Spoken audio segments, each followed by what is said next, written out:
Desejo felicitar a todos com a paz do Senhor. Amém. Sou grato ao nosso Deus eterno por esta oportunidade de estar oferecendo convosco esta noite, secundariamente ao pastor Ronaldo, que nos dá a confiabilidade de utilizarmos o culto da Igreja onde Deus o colocou como representante. Muito obrigado, pastor. Livro de Números, capítulo 33, versículo 1, depois nós vamos pular para o versículo de número 5 e vamos ler até o versículo de número 9.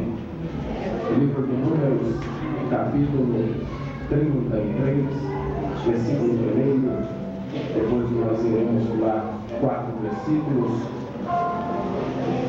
e vamos ler o versículo de número 5 até o versículo de número.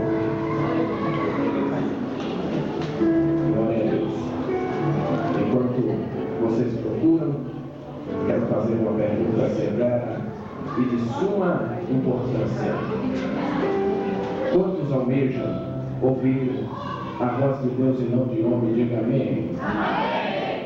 Então diga, fala a Deus. Fala a Deus. Pode ter certeza que está falando.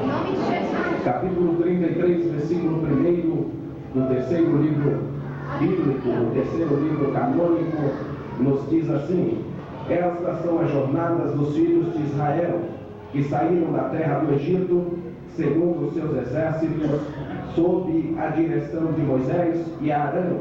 Versículo 5: partiram, pois, os filhos de Israel de Ramsés e acamparam-se em Sucote. E partiram de Sucote e acamparam-se em Etam, que está no fim do deserto. E partiram de Etam e voltaram a Pi-Airote, que está de fronte de Baal-Zephon, e acamparam-se diante de Migdol. E partiram de Pi-Airote e passaram pelo meio do mar ao deserto, e andaram um caminho de 3 dias no deserto de Etam, e acamparam-se em Mara. Frise na sua memória a última parte do versículo 8, que diz: e acamparam-se em Mara. E o início do versículo 9: e partiram de Mara e vieram a Elim. Em Elim havia 12 fontes de água e 70 palmeiras, e acamparam-se ali. E vocês confirmam com um amém. Amém. Eu sei que a princípio você não compreendeu o texto que nós lemos.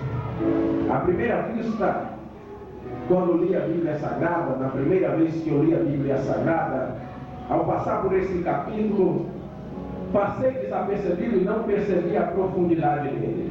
Este capítulo aqui foi escrito por ordenação divina.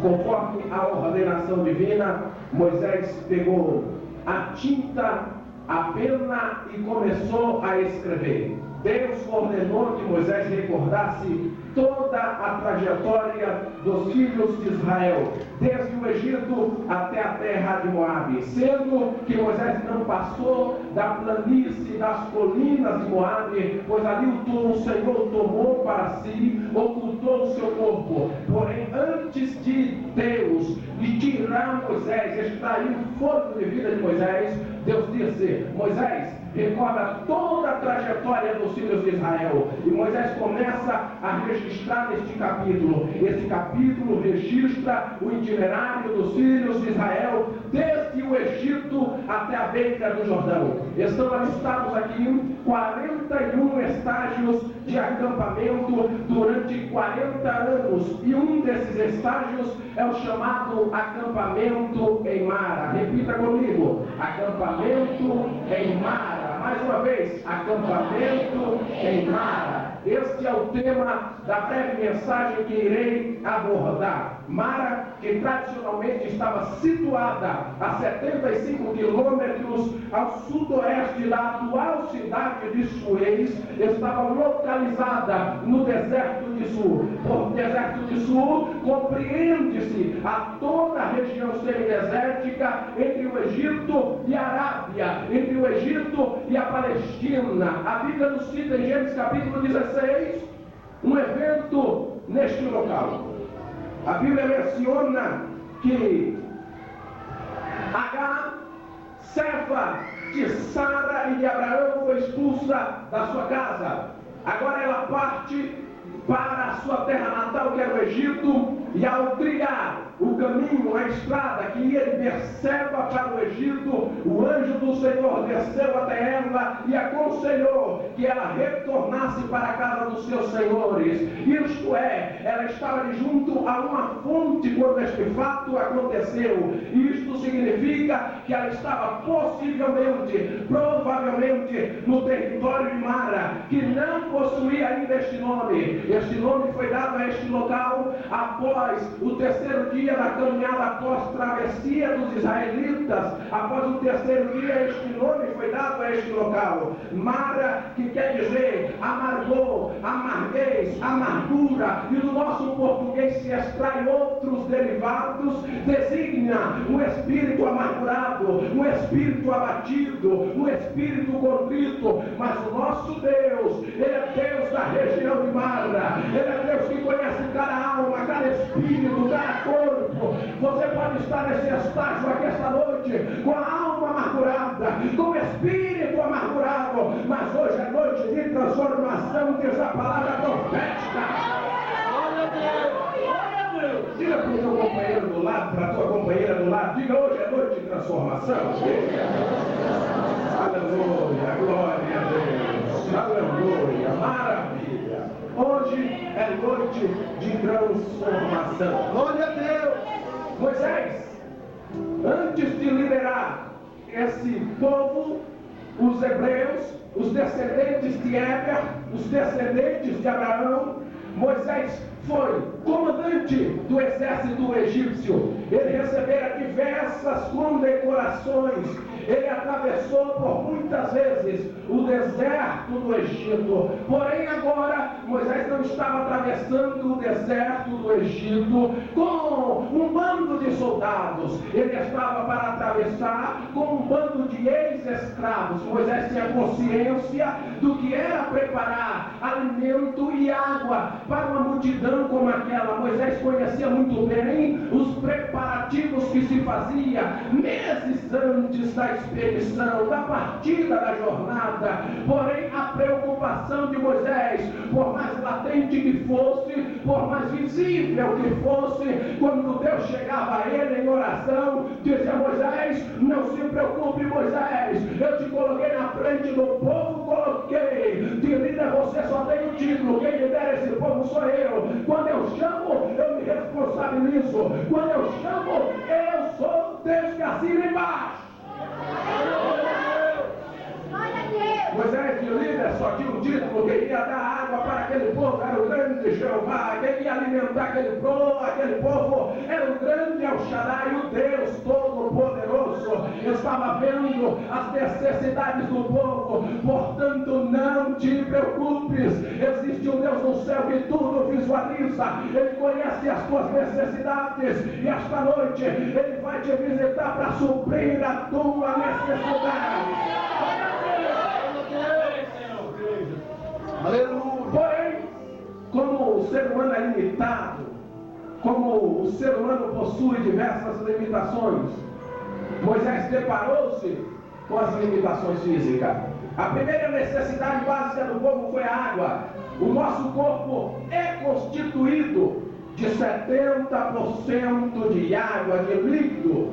A todo tempo nós estamos perdendo água. Nós perdemos água na respiração, o pregador está perdendo água agora. Nós perdemos água na respiração, o pregador está perdendo água agora. Perdemos água na evacuação. Aproximadamente por dia, nós perdemos 2,5 litros de água. É por isso que a medicina recomenda que nós bebamos, no mínimo, 2 litros de água. Sem alimentação, um ser humano bem nutrido consegue sobreviver até 30 dias. Porém, sem água, 3 dias. Isso porque em 72 horas o corpo se definha. Isso significa morte. Isso significa Seol, sepultura. A primeira necessidade do povo foi a água. O povo estava sedento, o povo estava procurando água. Moisés orou ao Senhor no primeiro dia, segundo o historiador Shorenashi, dizendo: Jeová, o teu rebanho pede água. No segundo dia ele orou ao Senhor e disse: Jeová, o teu rebanho carece de água. No terceiro dia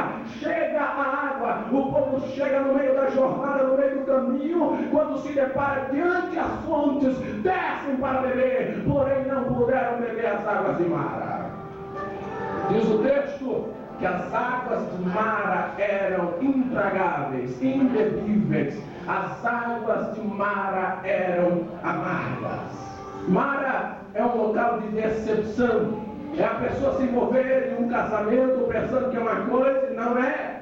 É a pessoa se envolver em um relacionamento, em um noivado, pensando que é uma coisa e descobre que é outra. É se envolver em parceria com alguém e levar canto, ser traído. Mara é um local de decepção. Quem nunca passou por Mara, vai passar por Mara. E quem passou, não pense que vai passar uma única vez. Não, pois o povo de Israel não passou por aquele local uma única vez. Sempre vai haver esse território na nossa trajetória. Mas o nosso Deus, Ele é Deus do território de Mara. Ele é Deus de intervenção, Ele é Deus de milagre, Ele é Deus que tudo pode, tudo fé.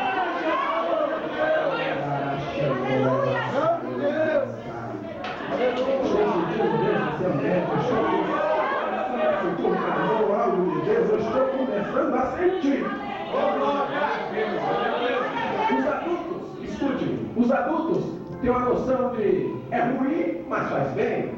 Porém, as crianças não possuem essa noção. Os adultos que chegaram às fontes de Mara trouxeram na coxa na sua mão e beberam das águas de Mara, porque o corpo carece de água.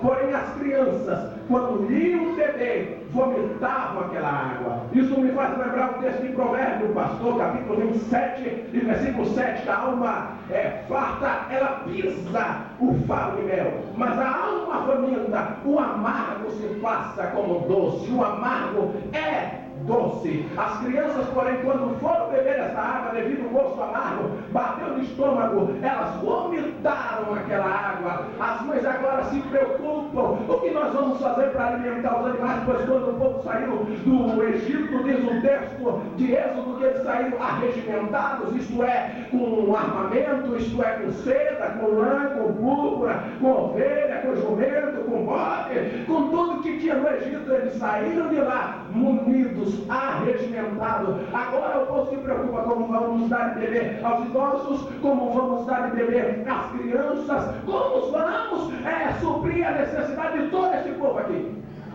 A preocupação era visível no rosto, no semblante de cada hebreu e de cada hebreia.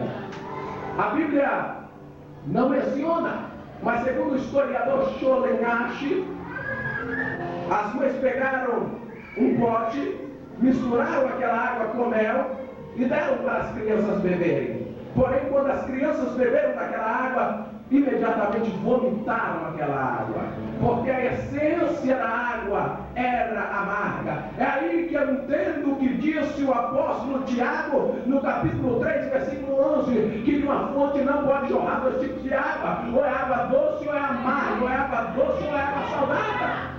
É aí que eu compreendo o que disse Jesus, que uma árvore não pode produzir dois tipos de fruto. Não se colhe uvas do espinheiro, não se escolhe espinhos da videira, não se colhe.